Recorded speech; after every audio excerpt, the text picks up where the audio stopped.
ভাইয়া আমাদের এখানে 3টা চা দিয়েন। হ্যালো আম্মা, এখন আমি বড় হইছি, এখন আমার নিজের ভালো আমি নিজে বুঝি, তোমার এত বুঝান লাগবো না। আমি বাসায় সময় মতো আয়া পড়মু, তুমি এত ঘন ঘন ফোন দাও কি লিগা? আমি বাইরে থাকলে তুমি ফোন রাখো, আমি রাত্রে আইসা পড়মু নে। কিরে আন্টি কি লেগে ফোন দিছে আর কি বলছে? আরে বাসার থেকে মাই ফোন দিছে, ফোন দেয়া খালি আমারে বুঝায়। আমি এখন বড় হইছি না, আমি বুঝি না কোনটা আমার ভালো কোনটা আমার খারাপ।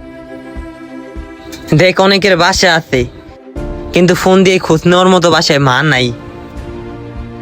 যেদিন রাত দিন বাইরে থাকবি, খাইছস নাকি বাইচ্চাছস নাকি ঘাড়ের নিচে পুরা মইরা গেছস, ফোন দিয়ে জিগানের মতো একটা মা থাকবো না। সেদিন এই মায়ের ফোনটা মিস করবি, আর সেদিনই বুঝবি যে মা কি জিনিস ছিল।